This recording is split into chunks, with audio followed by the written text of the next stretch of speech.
You're listening to Kill Cliff's Hazard Ground podcast, with service members from across the military sharing their stories of combat and survival. And now, here's your host, Mark Zinno.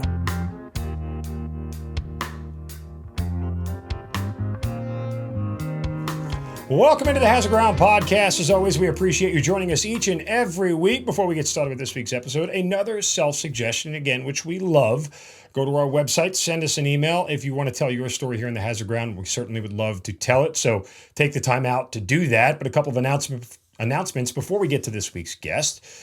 Don't forget to follow us on all the social media sites, Facebook, Twitter, and Instagram at Hazard Ground, at Hazard Ground Podcast. As I mentioned, our website, hazardground.com. That's where our Amazon promotion is, where you can help out veterans all across America. Go to hazardground.com, click on the Amazon button at the bottom of the homepage or under the sponsors tab, and it'll redirect you to Amazon. You can do all of your normal Amazon shopping, buy whatever you like for whatever reason. We'll get a percentage of what you guys spend, and then we donate a percentage of that back to some of the charities and organizations you've heard featured here on the Hazard Ground. But you have to go to hazardground.com first, click on that Amazon button, and get it redirected to Amazon. Same from your smartphone. You can go to your web browser, put it at hazardground.com, and it'll redirect it to the Amazon app. We get the same credit for whatever you guys spend. So please, you can help donate and help veterans all across America just by going to hazardground.com first. Don't forget about Apple reviews. We need more of them.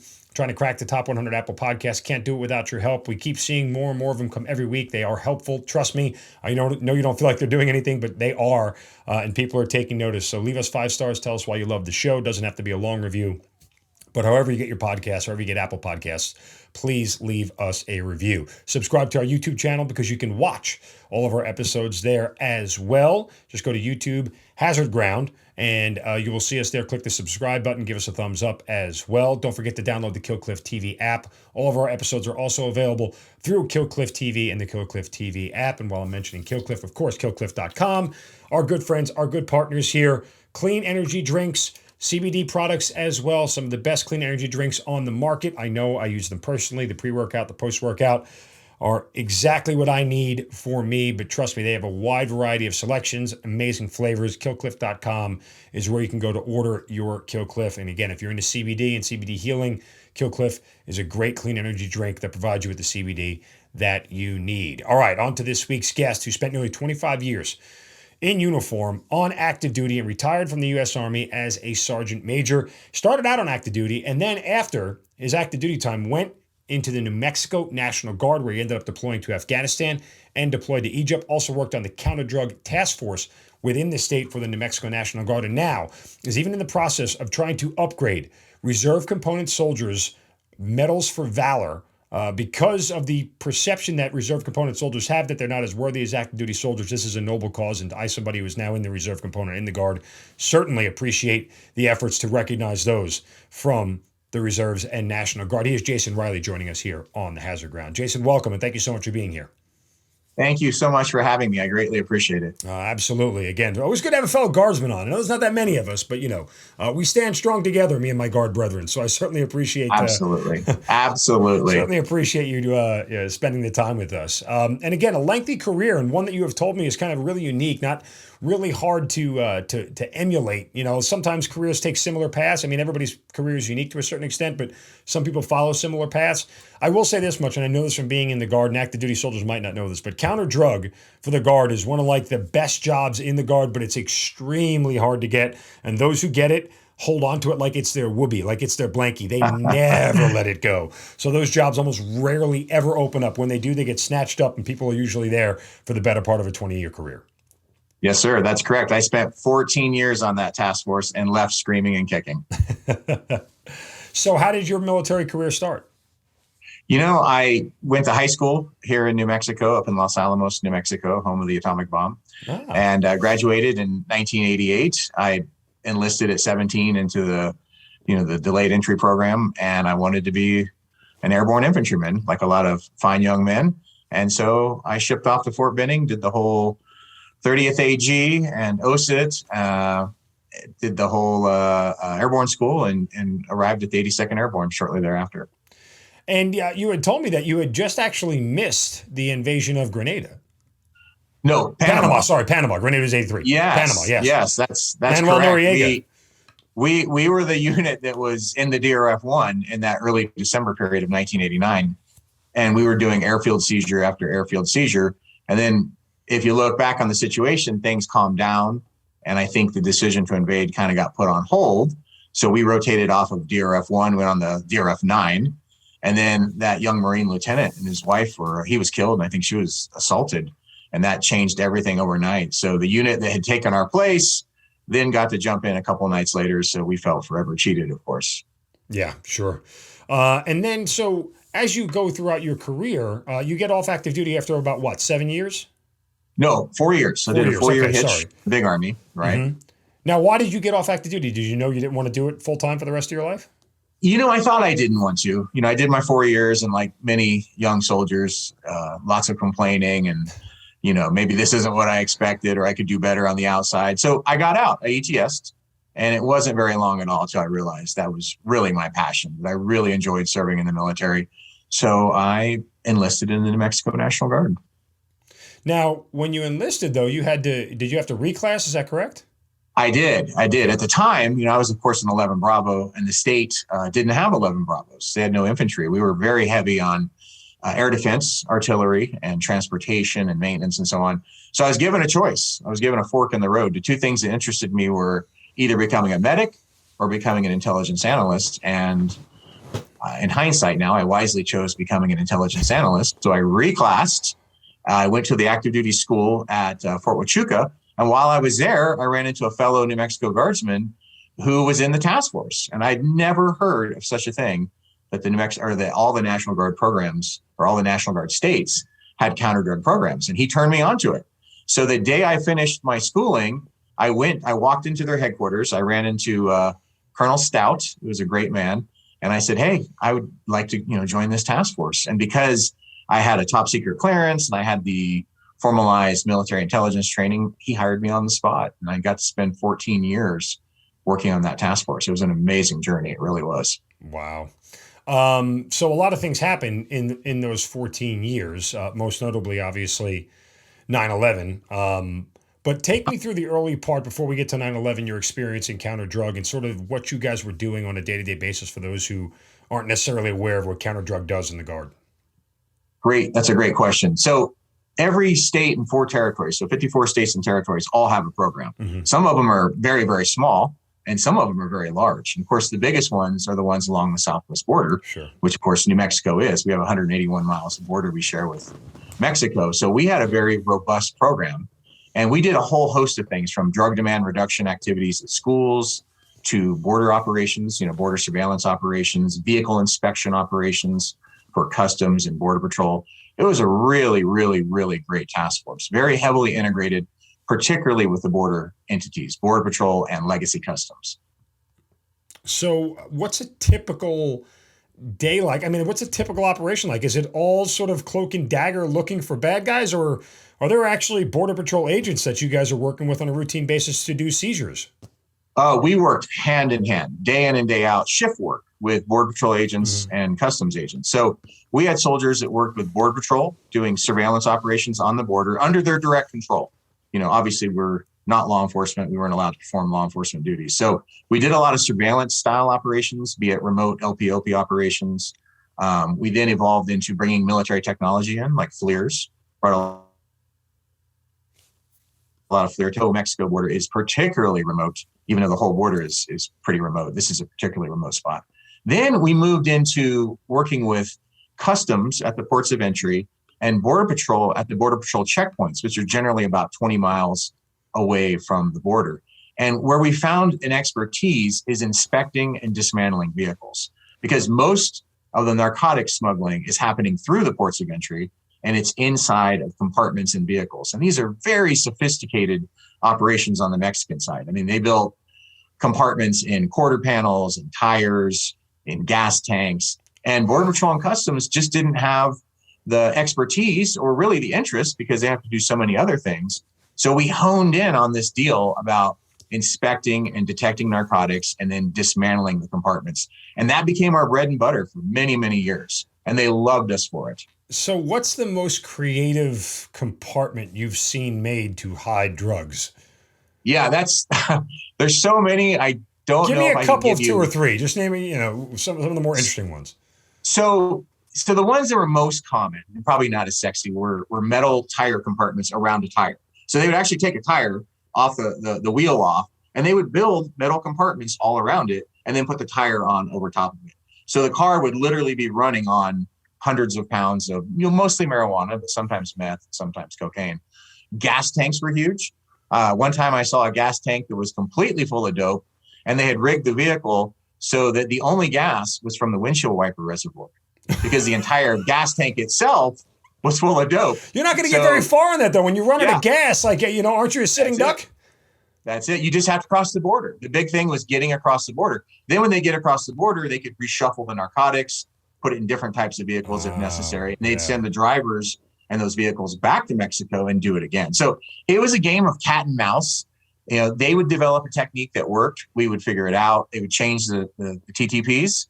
We were always one step behind them, if you can imagine. But it was great because the guardsmen were, by the way, they were just amazing soldiers. And they got to be super close with Customs and Border Patrol. We played on their softball leagues. We went to their picnics.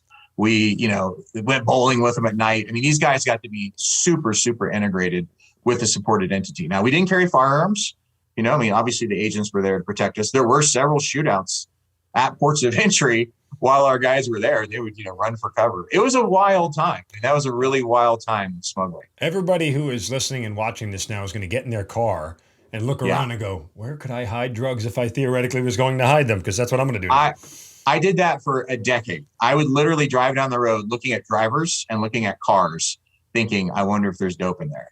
Because, they had certain TTPs that they were always falling back on. But they were clever. They're very fast. They might give you a load that was like a sacrificial load. And then, at a checkpoint or POE, everyone would focus on dismantling and detecting that load. And then they might run 3 or 4 right behind you when everybody's kind of, taken up. It was a very sophisticated game of cat and mouse. But we did really, really good work. And this is pre-war.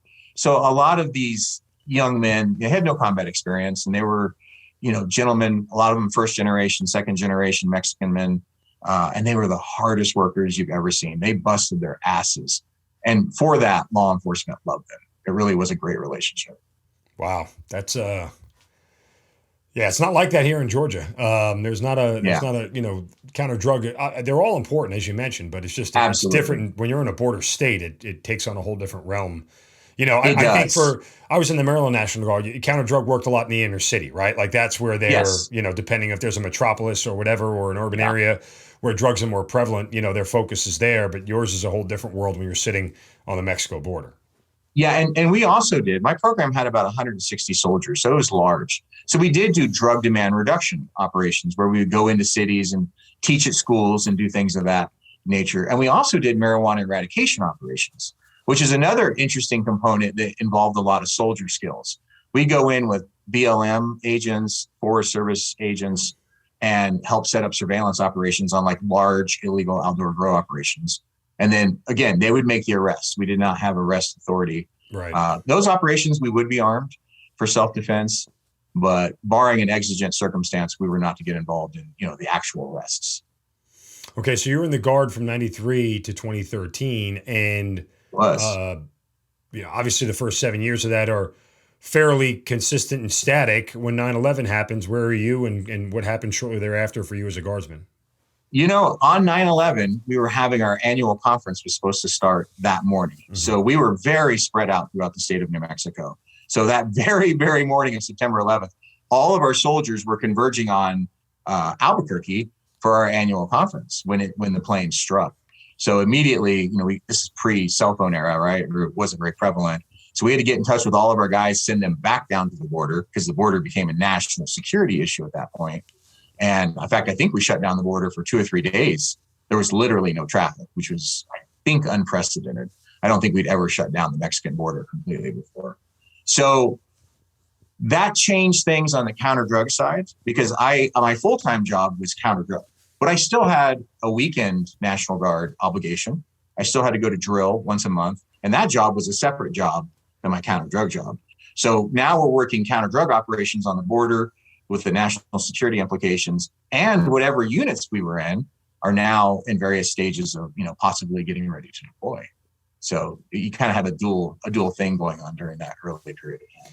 But it also led you to a different part of your career where you actually became sort of a pre-deployment instructor, right? I did. What had happened was by about 97. Now, what rank were you at this time, by the way? I was an E8. Okay. So you made well into E8 by time 9/11 had rolled around? Okay. Yeah. I was an E8. I was an E8 for, I think, 10 years. I was an E8 for a very, very long time. Yeah. I was only an E9 for the last 2.5, 3 years of my career. But I made E8. I was lucky. I made E8 very quick. So at that point, I had kind of ascended to the senior enlisted guy of the counter-drug task force, and I was the director of operations. Now, I love to train. Personally, I'm a shooter. I love to shoot. I love to train. And I understand that that's what soldiers want to do. Young men join the military to do exciting stuff. So even if they're in a transportation unit or a maintenance unit, units that are critical to the national defense, they still want to, shoot guns and blow things up. So as part of my time on counter drug, I was able to send my key soldiers to schools like Thunder Ranch, shooting schools like Thunder Ranch, Gun Sight, Griffin Group. We went airborne school, air assault school. The state was very generous with us because we only hired the best NCOs and soldiers. So when they had slots to go to a school, almost inevitably they call down and say, hey, do you have guys that are physically fit and ready to go? So away they went. So we had a lot of great training expertise and a high training standard on the task force. When the war broke out, and especially I remember after the disaster at Nasiriyah, when the maintenance company was shot to pieces and those girls were captured and killed, It really was a wake-up call to a lot of the maintenance and supply and support units where they realized they just didn't have the basic soldier skills to get in these kinds of fights. So I had an adjutant general who I cannot speak highly enough. His name was Kenny Montoya, Brigadier General, and then Major General Kenny Montoya.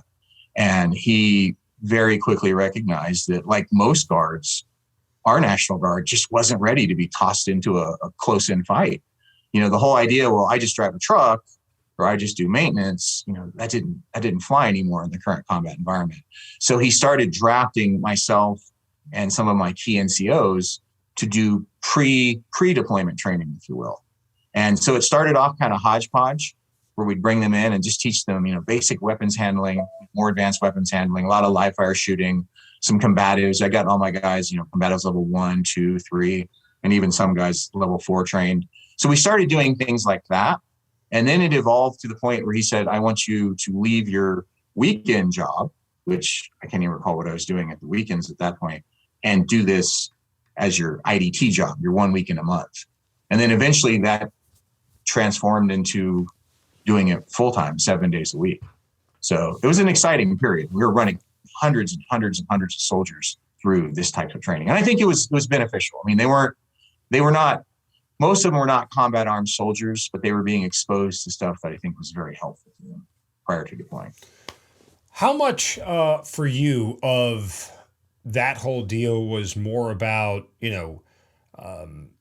leadership and training guys as it was, your experiences through counter drug allowed you to sort of have a better idea of how to prepare for higher intensity things on a routine basis, I guess? Because again, counter drug is in combat. Like you said, you guys did not have, any weapons with you, but there is a sense of alertness every day to counter drug and a heightened sense of tension every day that's there that regular guardsmen would not ever see. That is 100% true. We were doing real world missions every day for that entire period of counter drug from 93 when I joined to September 11th. We were doing real world missions, out in the world. And we were armed, especially if you did border surveillance operations, you were armed for self-defense. If you did marijuana eradication operations, you were armed for self-defense. So we were carrying weapons. We were carrying live ammo back when that was verboten in most units. And so I think it did make us much better prepared, particularly that core. I surrounded myself, like any smart man, with the very best NCOs I could find. And I had men like Jerry Garcia and Donnie Mosley and Manny Bustillos. They were truly amazing NCOs. And I got them to as much big Army and civilian style training as I could. And it paid in spades over and over again because they became NCOICs of the different training sections that we were running to train New Mexico Guardsmen going on deployments. And eventually other states started sending their personnel to New Mexico and running their units through our training. So wasn't the end all be all. I don't want to overinflate the importance of it, but I think it was good quality training. And then when they got to their pre-mob sites, they were slightly better prepared for that training. Well, every little bit helps. And to that point, and a lot of active duty won't know this, a lot of states had a program like that. I know Maryland had one. I know Georgia has one. There's whether you call it the PTAT, pre-deployment training assistance team, or whatever acronym you want to come up with for whatever your state was, as you had Combined Arms Training Company. But there always was a group of soldiers on the ground who did your pre-train up prior to going to your MOB station train up, which again seems redundant, but that's what the Army's all about, right? Like we do things multiple times over and over again until we get it right to the point where it's annoying. But that said, it's why we're good at what we do and why when training kicks in, it kicks in usually in a beneficial way. But every state wanted to do this because no adjutant general wanted their state to go to a MOB site and be evaluated by active duty folks to be told, hey, guess what? They're not going because they're not ready.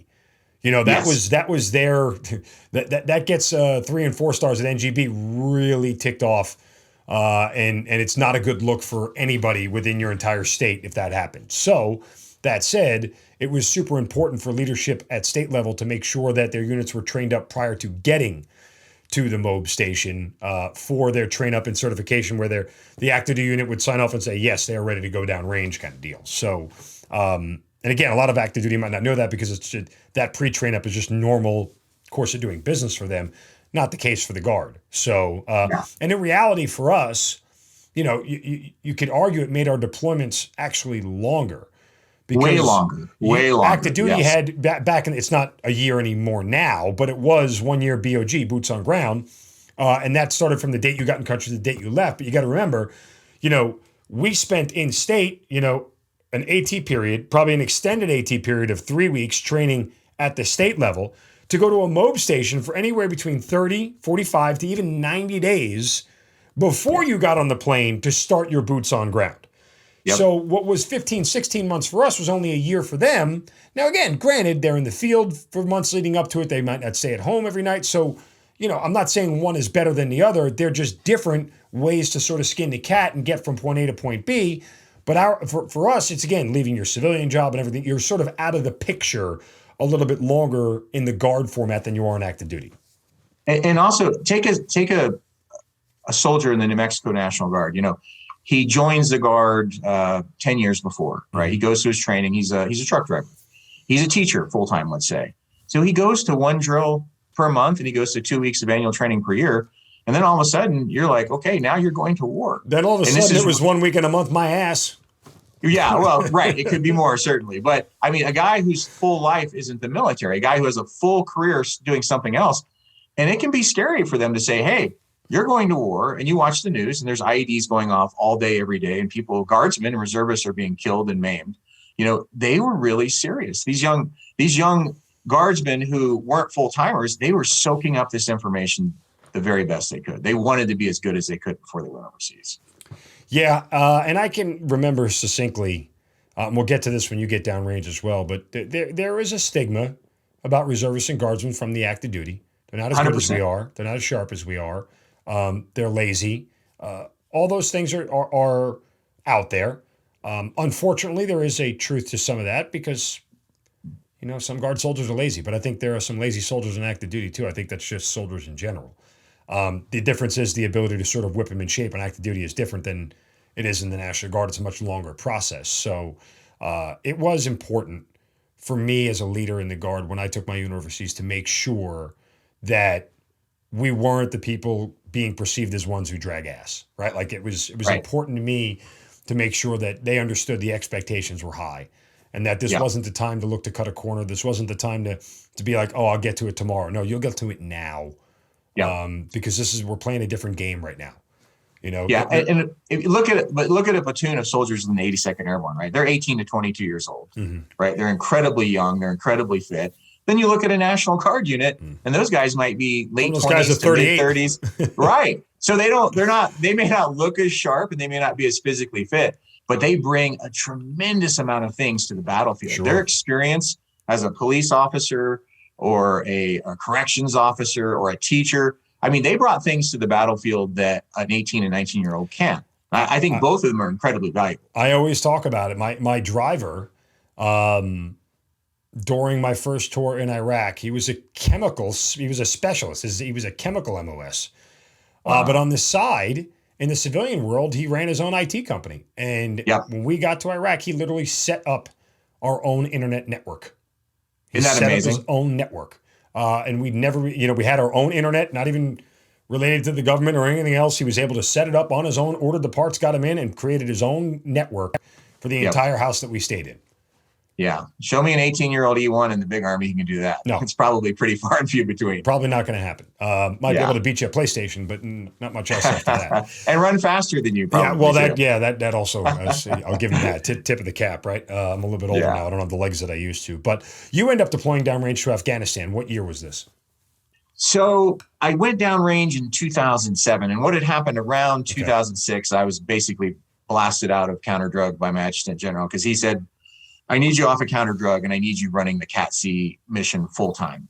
Because what had happened was George Bush had started bringing in additional National Guard units to the border to reinforce the existing counter drug guys. So we started getting large rotations of guardsmen from, we had Arkansas, we had a host of states that would come and they would reinforce our operations, our border security operations. But one of the deals was they would all pass through the CAT-C training regime, which was, we had like advanced marksmanship, we had combatives, we had some survival training, we had mount training, we had like vehicular, convoy operations, and we used, simunitions. We had a really big budget. The general was extremely generous with letting us get whatever we needed to conduct training. So we did that 2006, 2007. Of course, I'd been wanting to go down range the whole time, and the general kept saying, wait. I'm an E8. It's hard to find a slot as an E8. And I really wanted to go to Afghanistan. I grew up in the 70s, in the 80s with the Mujahideen, and I was very intrigued with the notion of Afghanistan. So sure enough, a combat advisor mission, an ETT, an embedded training team / combat advisor mission came up. And he said, probably midsummer 2007, he said, I've got the mission for you and you can take your guys that you want to take with you. He said, I'll let you pick all the enlisted people. I've got an officer in mind. He'll pick the officers. And that's how it went down. So when you get this chance to go down range, given all your experience on active duty, all your experience in counter drug, and all your experience in train up, what's kind of like your mindset heading into this thing? I felt far more prepared than most. I too had gone to Thunder Ranch and Gunsight and Griffin Group and a whole host of really advanced training courses that many soldiers just don't have the opportunity. You got to go to Griffin? Yeah, I went to Griffin twice. I would have loved to have gone twice. So a previous guest of ours, good friend of mine, Mike Denny, you can go back. He was episode 256, I think it was. Anyway, he was a Green Beret. He and I deployed together in Iraq, and he went to Griffin Group. It was the most interesting course. That and SEER School were the two schools that I would always wish I had gone to. Griffin Group was so incredibly intense. I explain it to people, and I think they think I'm lying. Cars were blowing up. We were ramming cars. Hitting cars, setting cars on fire. The aggressive driving course. I'm so into that, man. Like I drive like that normal. That's like every day on the road with me. It was all about fighting from and around your vehicle. And it was intense. And I want to tell a story real quick. Sure. And I don't want this to be in any way despairing at all to the Green Berets. We were there. I was there at one of my iterations with my soldiers. And I took some really great NCOs. And these guys were gunfighters. My guys could shoot. They'd gone to the BORTAC course. I mean, they were really good shooters. So the last part of the Griffin Group course was live fire. We had Glock 21s, 45, and we were live fire shooting into the vehicles and shooting out of the vehicles, which is very intense. And there was a small group of special forces guys here, and they were great guys, great Americans. And they were a little standoffish with us because we're National Guard. So right off the bat, I get it. They're big Army Green Berets, and we're National Guardsmen. And we started doing the shooting drills, the live fire shooting drills. And my guys were amazing. I mean, even the Griffin Group instructors were like, man, you guys can shoot. And I remember the Green Beret captain came over to me and he says, first of all, he says, who are you guys? I said, hey, we're New Mexico National Guardsmen. And he said, can you give my guys a little bit of a refresher, on the Glocks, and, because they didn't do that all the time. And I said, for sure. So I had peeled off a couple of my NCOs, and they went over there and they ran through a bunch of dry fire drills and a bunch of, presenting the firearm, the whole thing. It's not like they didn't know what they were doing. The captain was so impressed with these NCOs. He asked if he could, if our guys could brush up his guys, and we did it gladly. And from that point on, we were best of buds. At that point on, they loved us. And I remember that so clearly because I was so proud of my soldiers. I was so proud of these NCOs, how good they were. They were so competent that, you had big Army soft elements, I thought very wisely saying, hey, can we tap into this for a few minutes? And we said, sure. It just kind of indicates to me how good these guys were. They were really top-notch NCOs. Many of them, just incredible NCOs. That's awesome. Yeah. All right, sorry, I didn't mean to derail you on Griffin Group, but I got excited. It's an good amazing stuff. course. It's worth it. Yeah, everything I've heard about it is fan. Plus, you get tased, which is awesome too. Yes, you do get tased, and that sucks. Tasing is no good. And I'm the only person apparently in America that would rather be pepper sprayed than tased. Because everybody else said, I'd rather be tased than pepper sprayed. And I can remember feeling my vertebrae clacking. As I was being electrocuted, I could feel my vertebrae just clacking together, and it was an incredibly painful experience. So I was the only guy in the group who said, I'd rather be pepper sprayed. Which is also not a pleasant experience. I was going to say, I'll take your word for it. Nonetheless. All right. So back to Afghanistan. You're bringing all this wealth of training and everything with you. Yeah. When you get there, or at least before you get there, what are you told about your mission and what are you supposed to be doing, where you're going? So we're combat advisors, and they basically set up a combat advisor school at Fort Riley. And so we were technically under the Big Red One, like we wore the Big Red One patch, which is, the ETTs, the combat advisors or ETTs, I think is another chapter of the wars that probably needs more attention. Now, Will Swenson, the Medal of Honor winner, he was an ETT guy when he won the Medal of Honor, which I was really glad to see. But in a lot of ways, we were a bastardized units because National Guard entities would gather up. They weren't unit deployments. They would gather up people because they generally wanted E6s, E7s, O3s, and O4s to go on these missions. So it was a real interesting mix of people. Now, we had a good group. We went there. And I think we went through about 3 months of what they called their combat advisor school, where they taught us language, culture, the latest TTPs for IEDs and direct action drills and things of that nature. So we got some decent training. The thing that sticks in my head, and I kept telling myself this throughout the course of my deployment, is one of the instructors said, look, you're not going to win the game. He said, you're not going to score a touchdown and win the Super Bowl. He said, try and get the ball 5 or 10 yards down the field. And that was something that came back in my mind repeatedly during the course of my year there, because, you go into that with thoughts that we're going to go over there and kick ass and win the war. And he also said, for the ANA, for you, it's a sprint at a year, but for the Afghan National Army, this is a marathon because they live there. And a lot of these guys are in the military for the duration. And that was really sound advice, and that way, when you work with the ANA, it kind of put things in perspective. You're thinking, well, why aren't they motivated enough? Well, I'm going home in 6 or 7 months. They're staying here, right? So they have a much different picture of things than we do. Yeah. And you hear that and, you think when you hear that downrange, you're like, oh, well, that's disconcerting. But guess what? I'm going to do things different, right? Like that's how we all are. Yes. I don't care what he says. We'll figure out a way to get this thing done because that's our mentality and that's how we train. Yeah. And when you say it, it's just like it's so counter to how we operate, right? Like we are never told on any training exercise, hey, just get it another 10% and you're good. Yeah. Right. We go all the way. The finish line. This is what our mission is. We're going to accomplish the mission. No one has ever been given operations order with the mission being X and going, just get it to V plus 3. Don't even get all the way to X. Yeah. And I think that's another thing that, a lot of the ETT missions, the combat advisor missions, were filled with guardsmen. And we were older. I was 38 years old on this mission, right? So we were older and wiser and more mature. And I think that really, really helped in dealing with, because a lot of the ANA company commanders were in their 40s, right? They've been company commanders for 5 or 10 years. They don't move up like we do. So I think that mission in particular was really well served by reserve component people. So we got into country right at the end of 2007, and my team was really disappointed because, of course, we wanted to go to the hottest place in the country.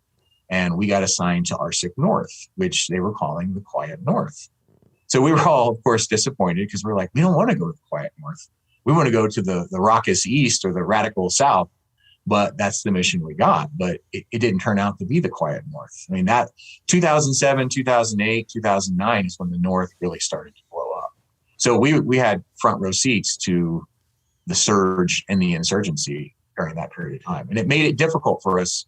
And that's some of the things I want to talk about with you later on, is how that perception that the North was quiet impacted our deployment and how some of these soldiers were treated after the deployment. Well, you don't have to wait because we're here. So, you get on ground. When you first get there, do you get a sense that the Quiet North is a misnomer, or do you can feel that immediately that things are opposite of what you're being told? There, the North at that point, because I got there December 2007, January 2008, and it wasn't the fighting season, right? The North gets socked in heavily with snow. Mm. And I do remember we replaced a team of Louisiana Guardsmen, and they'd had a very rough tour. They'd had 3 of them in KIA, and they'd had several WIA. So it was very eye-opening. They were really shook up.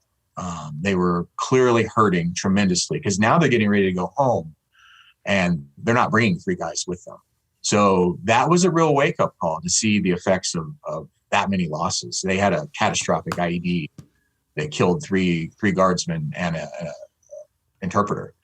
So they were still kind of carrying the effects of that.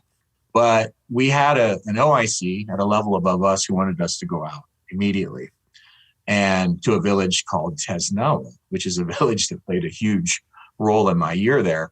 And I remember one of the outgoing ETT guys said, listen, if you go out now in all this snow and mud, he said, you're going to get ambushed and you're going to roll a Humvee. I remember those words so clearly. And sure enough, we literally rolled a Humvee and we got ambushed on that first mission. Wow. I came back and I told that guy, wow, how did you know that? And he's like, it's very obvious what was going to happen. So we roll out on our very first mission. We go to do kind of like a Shura and a little bit of a humanitarian aid drop. And the village was very tense, a very remote village tucked into the Hindu Kush. And when it was over, one of the elders came up and said, they're going to hit you on the way out. Now, this is our first mission. I mean, this is my team's very, very first mission in country. And I was on the gun. And we're driving out. It's snowing. It's getting to be dusk. And I can see men running on the ridgeline parallel to us, like clear as day. And I called it out, and the OIC said, do they have weapons? And he said, they don't. I mean, I could see clearly they didn't have weapons. But what we learned later is they leave the weapons pre-positioned in the fighting positions that they're going to fight from. So I could see them running across the ridge line, but I didn't engage them at that point. And then seconds later, they began firing on the convoy, and we stopped. And that's where I got to learn the term death blossom, which is where everybody in the convoy, when you're with the ANA, fires everything they have on cyclic rate. In a death blossom outside of the perimeter. So you don't want to leave the perimeter because you'll likely be struck by friendly fire. So huge tick, most of it outgoing, probably 80% outgoing, maybe 20% incoming. But it was a good introduction to, what was going to be like that year. Now you had mentioned that on that, mission where you had the rollover and everything else, you had some guardsmen there who did some pretty heroic things. I did. So I was at a FOB called Maimana, which is a very tiny postage stamp FOB. It was like 20 men.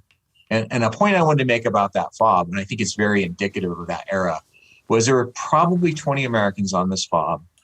And we had Navy, we had active duty Navy, we had active duty Air Force, we had some active duty Army, we had a lot of National Guardsmen, and we had some reservists there. So we're kind of at that period in 2008, where I don't want to say they were scraping the barrel, but basically what they were doing is they were telling all the services you need to ante up, right? Well, so if you're in part the Navy, of that concurrently too is that there was a surge in Iraq going on at the time. Yes. So Afghanistan was almost forgotten about, but still it was very necessary that people stay there and do the mission. So yes, when you say scraping the bottom of the barrel, remember in the surge we got up to about 130, maybe 140,000 troops in Iraq at one time, which Oh, by the way, for anybody who's never been there, was insanely way too many people, like just nuts. Sure. When they were at like 100,000, I would remember walking into compounds watching first sergeants play freaking ping pong. I'm like, yeah, we don't need to have this many people here. Clearly, if you've got time for ping pong, there's nothing else going on here. So, but different discussion for a different day. I digress. Yeah. Anyway, the point was, as to what you were saying, is that they needed to get onesies and twosies, however they could get them, from any component that they could get them to go do certain missions because, well, you know, everybody else was decisively engaged somewhere else.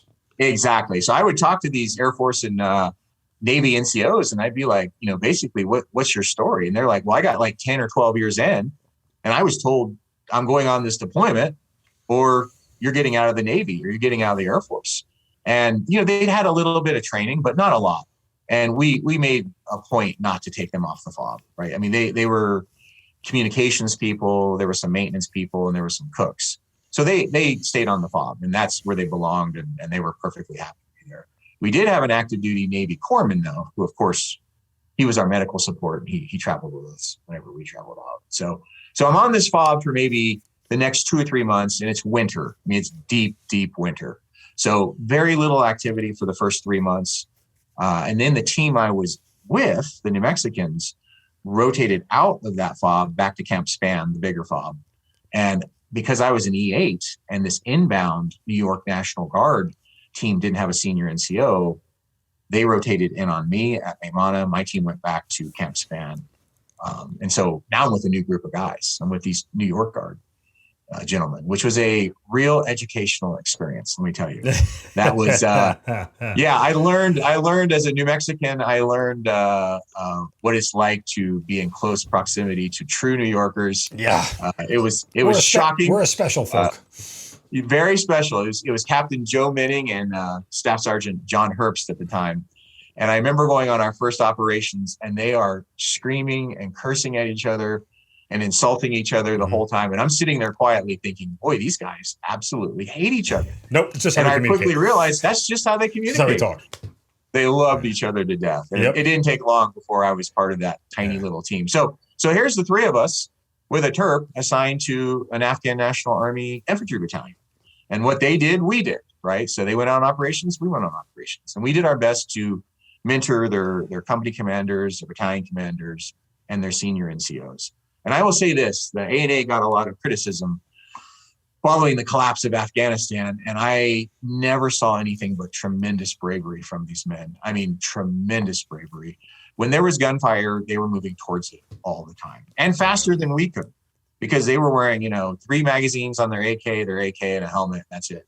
And we're behind them with, 80 pounds of gear, lumbering along as quickly as we possibly can. So, yeah, I think it's you can find guys like that both in Iraq and Afghanistan who are these pockets of people who act like American soldiers. They have the passion of American soldiers. They have the patriotism of American soldiers. The problem is that you don't have 350,000 of them like we do in the American active duty. Sure. You got like 3,500 out of a country of, 30 million people, and there's just not enough of them to want to emulate that. And the other ones are motivated by completely different things that have nothing to do with patriotism. Yeah, a lot of machismo there, right? A lot of machismo where they're always out trying to outdo each other with bravery, which, hey, in a combat scenario, that can be a good thing, right? Afterwards, they'd say, hey, did you see me? Did you see what I did? I'd be like, I saw you. So they were good troops. Did you take a picture? Should I take a picture? Yeah. I do have quite a few pictures. Yeah. Well, so they always asked for pictures. They needed undeniable proof to walk around and show everybody. Hey, look, I got a picture of it. I got a picture. Oh yeah.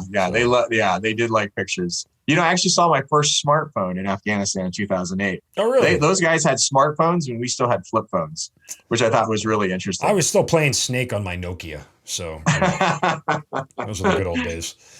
But anyway, sorry, go back to what you're saying. So we're conducting operations. We do a lot of HA operations, humanitarian assistance, where we go to remote villages. We bring rice and beans and oil and cooking oil and such. And we'd visit, with the local villagers, trying to get a feel for what's going on. And I remember, again, going back to my pre-training, I remember one of the instructors saying, you're not going to have much luck chasing the Taliban. But they said, if you're doing well, they're going to find you, which I also thought was an incredibly prescient statement. So the more effective you are being, the more interested they are in disrupting your operations, which turned out to be very, very true. So we were roaming around to the west of Faryab province, which is Badghis province, which turned out to be a very, very, very volatile and violent place. And eventually it got a lot of American troops there. But when we were there were no main force elements, no main force American units within hundreds of miles of us. Literally, we were out there by ourselves. Now, there was a Norwegian PRT. I can't remember what that stands for, but it basically was like a hub where the Norwegians had control of that area. And they had a whole host of units there. They had a company of Telemark infantry, and they had the Norwegian Special Forces, which is, I think they were called Coastal Rangers. Mm-hmm. And those guys were amazing men. They were so big that they would fill a doorway with their frame. A lot of them were 6'5", 6'8", just exactly what you'd expect from like a Norwegian Viking. And they were very aggressive, and they really liked us, and they wanted to work with us because, we had the combat power there with the ANA. So we did a lot of operations with the Norwegian SOF elements and the Latvians. The Latvians had a small detachment of SOF attached to the Norwegians. So we did various operations. We had various contacts here and there, but it kind of leads up to April 28th of 2008, when we had linked up with the Norwegian SOF elements out in the field. And they had said, hey, we want to go back to Tesnawa because we have intelligence that a couple nights ago, there was a big Taliban shura there, and we have an informant in the village, and we want to go into the village and see if we can talk to the informant and see what happened. And we'd like your combat power. So we were like, sure. So we had a police mentorship team, which was, American soldiers, and an embedded training team, which was myself and John and Joe, along with some Afghan National Army and police. And so we roll into the village. And the village was very long and very narrow. I mean, very narrow. In fact, I was told Tesnawa means the sewer, which would make a lot of sense. And so we roll through the village. We push through the entire village. And we set up like a blocking position on the south side of the village, which is facing the Hindu Kush. So it's a phenomenal position. And myself and Major Mike Akey, who's now full-bird Colonel Akey, and just retired as the Tacoma Police Department Chief of Police a couple of days ago, great American. And the lead Norwegian SOF soldier, Stein, moved down to the Shura Hall, and the village was empty. I mean, it's just like one of those old Westerns, right? There's like nobody moving anywhere, which is very unusual. We go to the Shura Hall. There's nobody there. Nobody comes out to meet us. And while we're there, we hear gunfire start to break out. And as always, it's light gunfire, which starts getting heavier and heavier and heavier. And then it becomes an absolute crescendo. So what had happened was the intel was good, but the dates were wrong. The meeting with the Taliban leadership had happened the night before, not a couple nights before.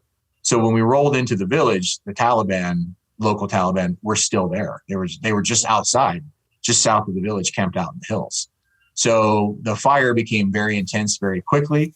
I recently talked to Mike Akey to kind of refresh some of my memory. And he said, I stopped counting inbound RPGs at 30. So it was an absolute cacophony of machine gun fire and RPGs and even mortars. And I'd never been under direct mortar fire before. I mean, they were literally walking the mortars right on top of us. So it was a very intense firefight in the southern end of the village. At this point, Captain Joe Minning, we would rotate positions. One of us would drive, one of us would gun, one of us would TC. That particular day, Captain Minning just happened to be on the gun. Sergeant Herbst happened to be a driver, and I happened to be the TC. So I had a lot of flexibility. And that's basically how we stayed for the entire day, because once the whole battle started, there wasn't a whole lot of moving around, switching positions, if you will.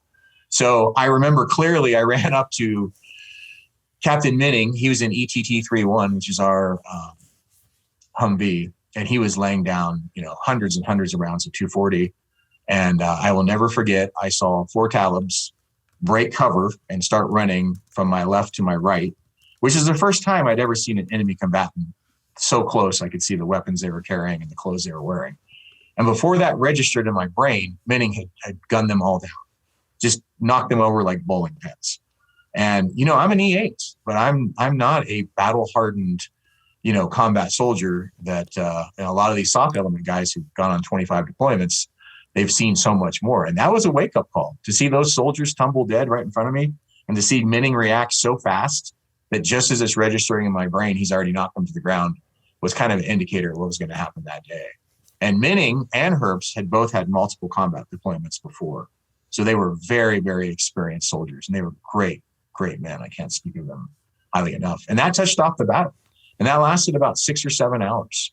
We had a raging and, battle both in the village and during our egress out of the village that lasted somewhere between 6 and 7 hours. Wow. And it was very intense, very, very intense, with countless tens of thousands of rounds fired. So that was a seminal moment on my deployment for sure. So there were also some guys there who did some, heroic things. You talked about both Sergeant John Herbst and Captain Joe Minning distinguished themselves. And this is a cause that you're still fighting for today at this point. That's correct. Okay. That's why I reached out to you. I heard your New York accent and made me think of them. And I've been working for 12 years to get their Valor Awards upgraded. So during the course of that very long and exhausting battle, many, many things happened. But key among them was there was a hill just off to our west that the Taliban had a fixed position in, and they were raking our positions with machine gun fire. And you train and you read and you think about these things in your mind. But very quickly, what happens? We came up with a plan that we were going to basically storm that hill and push those guys off. Now, we didn't have medevac. We didn't have close air support because we were the quiet north. A lot of units travel and they have, all these plans. They have like close air support, planned into their missions. We didn't have any of that. The closest ground reinforcement was 2.5 hours away. So we knew we were on our own. So Minning moved the Humvee into a position where he could lay down a support by fire position with his 240, which I think he fired 6,000, 7,000, 8,000 rounds that day alone. Wow. So he moved. Yeah, the Humvee was literally, mid-calf deep in shell casings, literally. So we moved the Humvee so he could fire directly onto the crest of the hill. And then myself and Herbst grabbed an ANA squad. And we, using an interpreter, we did our best to come up with a plan to assault the hill. The ANA squad leader then dropped a PKM gunner off as a second support by fire position. So now we had 2 machine guns firing into the top of the hill. And the ANA got in front of us on line, and Herbst and I were behind them. And we FM 7-8 infantry assaulted up the hill. And again, it's like nothing I've ever thought I would experience, a broad daylight assault up a hill. And as we were going up the hill. Yeah, all the things that, by the way, are tactically not in your favor. Daylight and downhill to up, not uphill to down. But Minning was pouring, hundreds, if not thousands of rounds. They actually had a fixed position on the top. They had a trench. They were fighting from the trench. Wow. So as we went up the hill, and the ANA, again, was on a string in front of us. I saw one ANA soldier go down with a vest strike. Turned out, it did hit his plate, and sappy plate stopped it. And then just as we got to the crest of the hill, I saw another ANA soldier get shot and actually pitch into the ditch. And as we got to the ditch, the Taliban broke and ran down the backside of the hill. Like they literally forced them out of their position, and they decided to flee down the backside of the hill, which ended up, being a terminal move on their part. They should have stayed in the foxhole, because once they broke cover, it was all over. So from there, we're able to kind of gain some level of fire superiority. The Norwegian soft elements fought their way up to the hilltop. They brought up a sniper with a 50 cal. And then they also brought a TAC-P, a Norwegian TAC-P. So we started to get some air support. They started dropping some few thousand pounders. So this battle from the hilltop in the village went on for 2 or 3 hours. Mm-hmm. And then eventually we decided we have to get out of the village. There's no point in holding the village any longer, because the amount of fire coming at us was increasing. We always kind of, when you engage them, the fire would dissipate and they would go away eventually. But in this case, there was actually more and more people coming to the fight. And I'll tell you how we know that happens. Later on, we spoke to the Taliban commander about 3 or 4 months later, who was in charge of that fight that day. Yeah, that was another shocking moment in my Afghan tour. Oh. So we decided to pull back down. It's not often you get to talk to the bad guy's boss after you're shooting at them. And he tells you that he saw you. That's a little bit uncommon. Yeah. And he was saying, like, I saw you, because I'm tall. I'm 6'4". So, during this course of this conversation, he's pointing at me saying, I remember seeing you, because of course I towered over the ANA soldiers that I was with. So that's a different part of the story. So we fought our way back down to the vehicles, and we started moving back through the village. And again, it's a very narrow village. And the ANA are in open pickup trucks. So every time they come under fire, they bail out. because, they're sitting there like open targets. So they bail out of the vehicle. We all have to bail out of the vehicle. And we just kind of crept.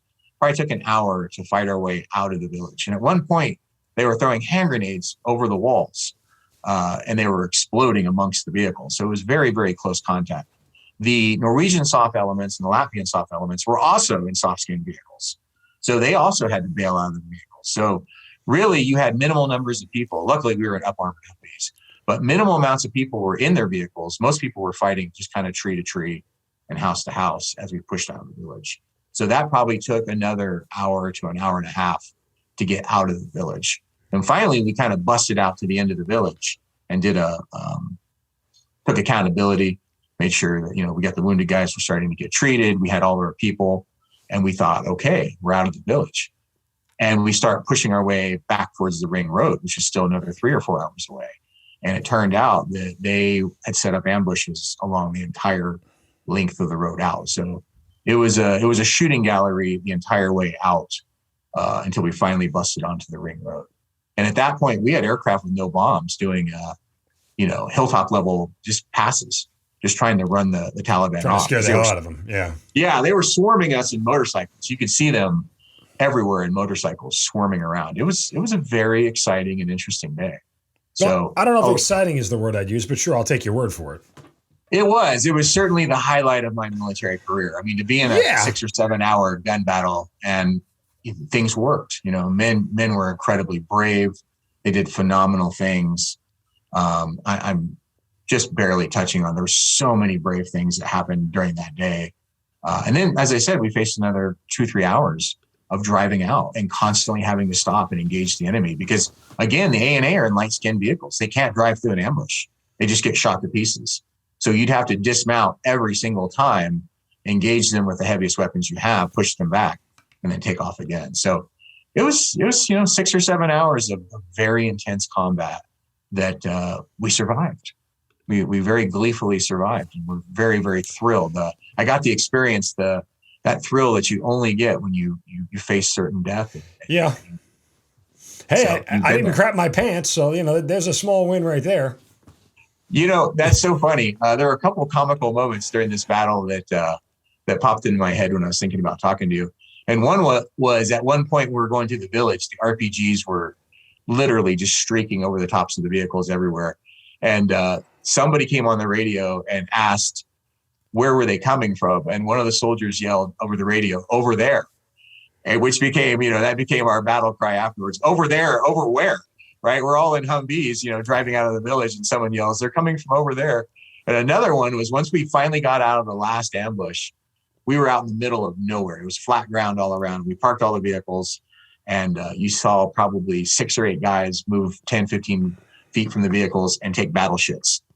In the wide open, everyone just goes out there who've been holding their urge the entire course of the day, and with no shame, there's all these men for as far as you can see, just out there in the no cover, no dignity, just doing their business. So that became the battle shit.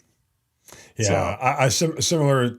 We got mortared a lot, obviously, where our compound was during my first deployment. And I'll never forget one morning, it landed so close to our house, it literally shook me out of bed. Like it literally shook me out of bed, and it shook me out of bed, and I jumped up and I screamed to everybody, "What was that?" And then I went, "Oh, sorry, my bad. Is everybody okay?" is what I meant to say, because we all knew what it was. Like the big explosion next to your house. Oh my God, it was a gas leak. No, they fired a rocket at us, and it landed 30 yards from our damn house. So, what was that? Was right up there. I was like, ooh, that was the wrong question to ask. Everybody knows what that was. Anyway. You hear about things, but until you see them and experience them, you have to go through that personal journey of like, oh my gosh, that was a mortar round that just landed. Yeah. That was just a rocket. Or I see an enemy combatant maneuvering towards me. Every time you see something new, even though you know what's coming, there's still a little bit of a moment of discovery where you're like, holy mackerel, this is really happening. So that was a very intense day. And as I said, there are many men who did phenomenally heroic things, way more than I outlined there. And we had I'm not going to throw any dirt by name because I don't think that's appropriate, but we had an ARSIC North commander at that time who was the most toxic leader I've ever seen before or since. And I'll leave it at that. Anybody who served during that time will be screaming his name right now at the radio or the phone. And he was running his RSIC with the notion that it was the quiet North, and he wanted it to be the quiet North. Well, this was a major engagement involving, we ended up calling it German medevac. We ended up having, I think it was an American B-1 bomber drop bombs for us. I mean, it turned out to be the biggest thing that happened in the North in a very long time. He came down to our tiny little FOB, and he brought us into our dining facility, which is the size of a tiny, family dining room. And he said, okay, guys, you did a really good job, but let's not talk about this. And I remember thinking, let's not talk about this. That's all we're talking about. I mean, that was the most exciting thing any of us had ever experienced. He didn't want it getting out that there was active ground combat taking place in the North, because I believe it countered the narrative that he was maintaining that they had the North wrapped up and under control. And when Major Akey submitted Valor Awards for Captain Minning and Staff Sergeant Herbst and several others, he pushed them back and told them, I won't look at any of these medal recommendations.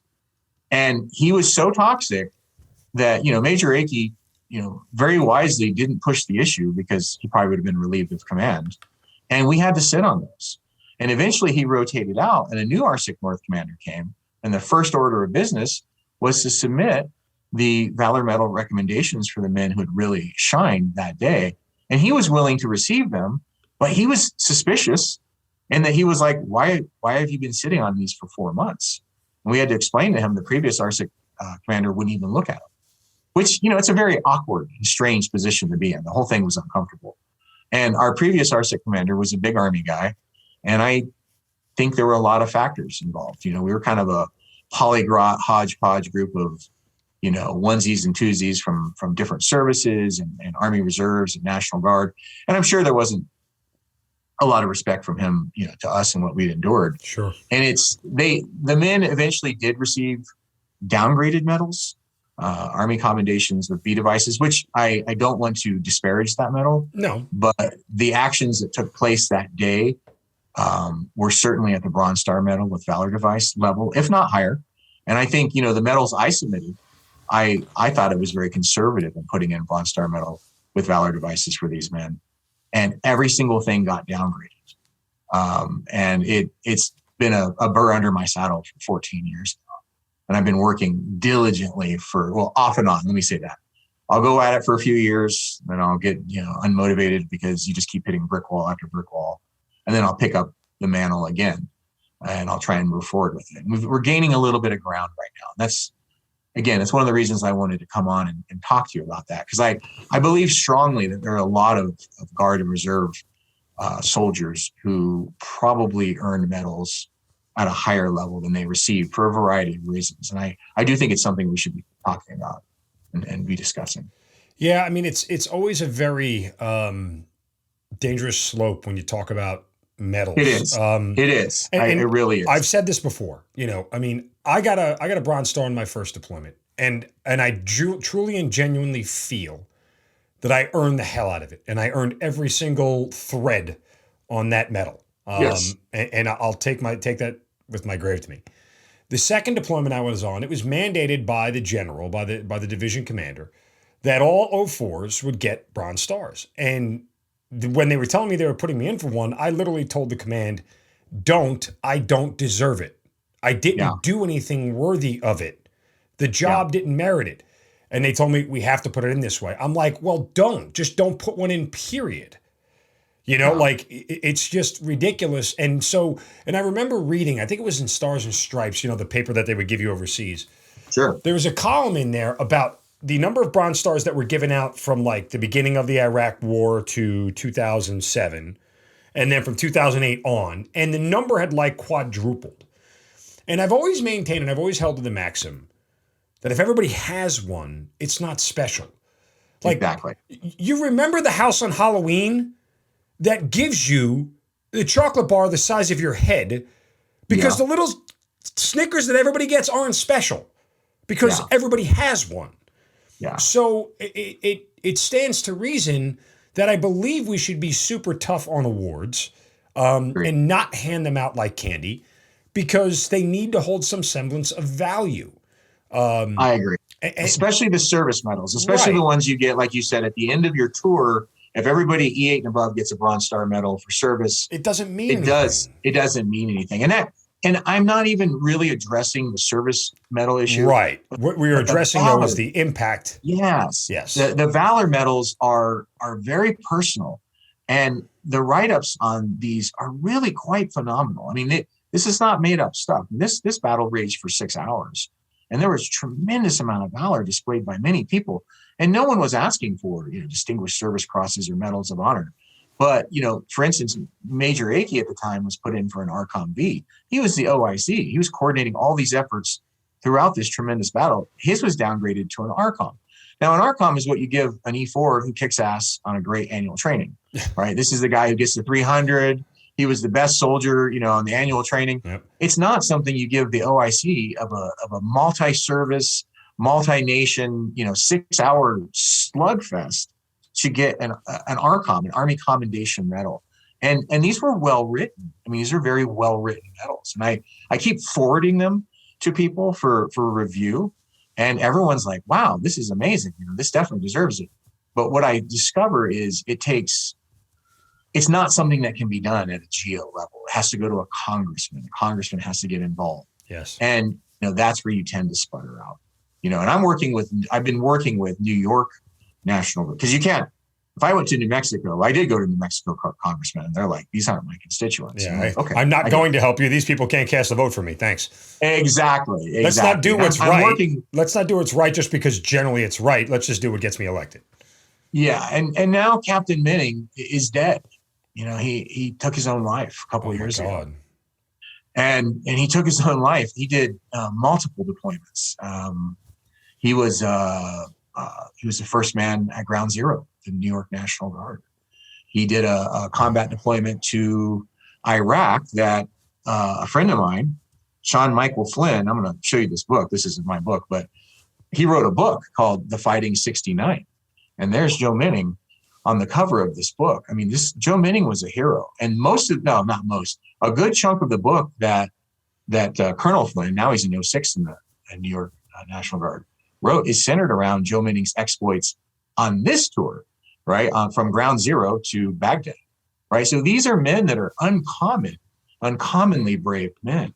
And Colonel Flynn, God bless him, now that he's in 06, he's really helping me to try and get Minning and Herbst's medals upgraded to the level, I think, but it's too late. It's too late for Joe. Joe came back after. Yeah, but it's not too late for Joe's family. It's not, and that's why. That's why you do it, right? Like, for his kid, I don't know if he has kids or not, but he doesn't. But he has a very big and loud and strong Long Island family, and we travel in packs there, Jamie. Yes, believe me, I understand how that works, and I'd been working the issue for years, and I talked to him the night before he took his life, and myself and Herbst were on a 3-way call because he was really struggling with some demons. And we talked him down that night. We felt really good. He was on medication. We were seeing a counselor. He didn't have any firearms. I mean, we walked through the whole process, but he still took his life the next day. And it's a terrible tragedy. And I just learned you have to keep in mind that battle at Teznala, there were probably 15 Americans there that day. And I just learned that a second soldier, one of our security forces, New York National Guardsman, took his life 2 months ago. So, the huge number of veterans committing suicide has really impacted the participants of this particular battle. Minning went on to do another combat tour in Afghanistan after our 07-08 tour. I mean, he deployed and deployed and deployed, and he did exactly what the country wanted him to. And I look at Staff Sergeant John Herbst, who's now Sergeant First Class Herbst. He has 2 Purple Hearts and 2 Valor Medals. Right. And that's an uncommon thing, right? That's a very uncommon deal for a National Guard soldier to have been twice decorated for valor and to have 2 Purple Hearts. He was in the hospital for a year when he was injured the second time, and he had the opportunity to retire with full benefits from the New York Police Department and to medically retire from the Army. And he chose to stay in both. He did 2. So again, extraordinary men. And I really think that people need to pay attention to the actions of these guys and a host of other men who I think have been really kind of cheated out of, what's due to them. Yeah, and I would say this much. It doesn't, maybe I'm speaking out of turn here, but if somebody wants to tell me I am, I'm more than willing to listen. That sort of stuff doesn't happen on active duty as much for a couple of reasons. One, they have a better checks and balance systems. Two, they're more adept at writing those awards because they do it routinely. Three, they have full access to everybody who needs to sign everything. They can reach out and touch them all on a routine basis. And when something goes wrong, they have all the resources at their disposal to fix it that are dedicated to do such a thing. That is not the case in the reserve component. They don't have as much experience writing these awards. They don't have the people who know what to do. The people who need to fix the problem aren't readily available because it's not their sole job. They're doing 3 or 4 other things. And as you said, they have to reach into different areas that they're not used to reaching into to get something done. So it's a much more arduous journey for guardsmen and reservists when an error like this is made or an oversight like this is made. I shouldn't know. Full disclosure, I can't say it's an error. I like to call it an oversight just for politically correct purposes. But when an oversight is made, it's much harder to correct because of what we have to go through. And you can go to the state G1, but guess what? The state G1 is about 1,800 other responsibilities that are more important to their rating from the CG and the tag than to worry about poor old Joe Minning's award, and that's not right. But it is what it is. You need to find people like yourself who are dedicated to the cause to making sure that these oversights are corrected in order to have the reserve component get the just due that they deserve. And I do agree, and I have been part of it, and I have seen it where there have been active duty leaders who said, I'm not giving anything like that to guardsmen and reservists.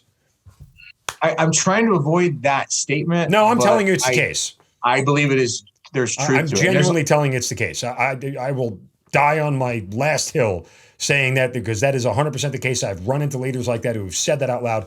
I'm not giving that to a guardsman. Yeah, and that's something that is so incredibly unfair. And I always see, and I want to be careful how I cover this. I see a lot of special operations units, and my son is a proud member of the 75th Ranger Regiment, so I have a deep connection to that community. Right? They're very caring about their soldiers and taking care of them. You recently saw 50 soldiers from the Mogadishu battle all get their medals upgraded to Silver Stars. 50. And that's a lot. And I think they probably all deserved it without a shadow of a doubt. But that took organizations like the 75th Ranger Regiment and Special Operations Command and JSOC to come together to say, we care about our soldiers. Those are our men, and we're going to move forward and do what we think is right for them. And I think particularly when you have a hodgepodge of, National Guard and Navy and Air Force and reserve components tossed together, there's not a lot of ownership, right? I wore the Big Red 1 patch. I never saw anybody from the Big Red 1 from the minute I left Fort Riley. Again, I never saw anybody from their chain of command because we were doing a combat advisor mission that didn't have any direct supervision from what was technically my parent unit. So I think there's a lot of things that kind of come together to create this. And once a medal has been approved and awarded, that's the problem.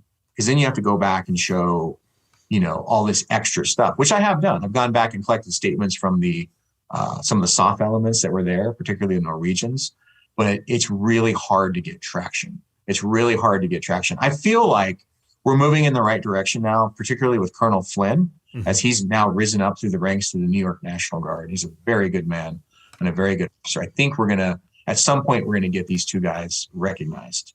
Joe posthumously and hopefully John in person. Well, good luck. Keep at it for a lot of different reasons, but mostly for Joe's friends and family and loved ones and for John Herbst and his family, but there are a lot of different reasons. So I applaud your efforts and if there's anything I can ever do to support you along the way, please don't hesitate to. You're doing it. You're doing it right now. So, well, there's more. I'm still putting on a uniform all the time. So maybe I'll throw my eagle around and see what it gets. Probably not a good idea for me to say. Maybe probably not a good idea for me to say that out loud. So, but anyway, we're not going to edit that out. I'll again. I own what I say. There you go. How's that? Good. Anyway, you said that when you got back, you had your own set of struggles to deal with. I did. I did. I came back. When you come back, I was decorated personally. So you come back, you feel great about yourself. There's a period of a honeymoon period where, you're the guy coming back from the war who's done really well. And you kind of soak that up and then that fades away. And I have strong theories on, I don't believe I had PTSD. I had adjustment disorders. I strongly had extreme difficulty readjusting to this life. I was still in Afghanistan for probably a year and a half after I got back. I was obsessed. I kept in touch with everybody who was still there. All I thought about day and night was what was happening in my area of operations. And it was a struggle. It really was. I stopped eating, lost like 35 pounds. Wow. I had one of my friends come up to me. He says, "Hey man, you look really good, but if you lose any more weight," he said, "you're going to look sick." He said, "People are starting to ask me if you're sick." And I didn't mean to do it. I just stopped eating. Then I stopped sleeping, and I needed help. I mean, I really needed help, and I got it. I actually got it. I ended up had a little personal meltdown, reached out to a local Air Force base that was close to me, and God bless them, they sent a van and they picked me up. And I think they probably saved my life, to be honest with you. So it took a while. It took about another year, and I got through it. And everything. Let me ask you, how were you able to recognize so quickly that things weren't right? Other than the eating, was there anything else that you were able to recognize? Extreme emotional. I was extremely emotional. And I've heard this from so many combat veterans. You watch a Hallmark commercial, you have tears streaming down your cheek, and you're like, why am I crying over a little bunny rabbit on a Hallmark commercial? You know, little things like that. I started to get anxiety attacks, like Tony Soprano level anxiety attacks, where it was just, I never had one. I thought I was having a heart attack. The first one I had, I thought I was actually having a heart attack because my heart started to race. I started to sweat. I felt like I had to go to the bathroom. I felt like I had to throw up all at once. And it was overwhelming. And, you know, when I went and finally got help and I talked to somebody, they're like, "That's a panic attack." And I'm like, I've never had anxiety or panic attacks in my life. And it's very, very common for people coming back from combat deployments. And I don't have nightmares, you know, at night, things of that nature, which I always consider more like PTS. But I had strong anxiety, and I had a real difficult time readjusting to basically the boring life that we live, which of course now I treasure. But after being in combat and having all those thrills, it was really hard to dial it back down. You know, crazy story. I was feeling really poorly. I'd just gotten a job as an instructor. They transferred me to the University of New Mexico to be an ROTC instructor. And I was on my way to work. Actually, I take that back. I was on my way to see the therapist, and I'm sitting at an intersection, and across the road from me, there's a car on fire, right? And I'm looking at this car on fire, and I'm thinking, what the hell is going on here?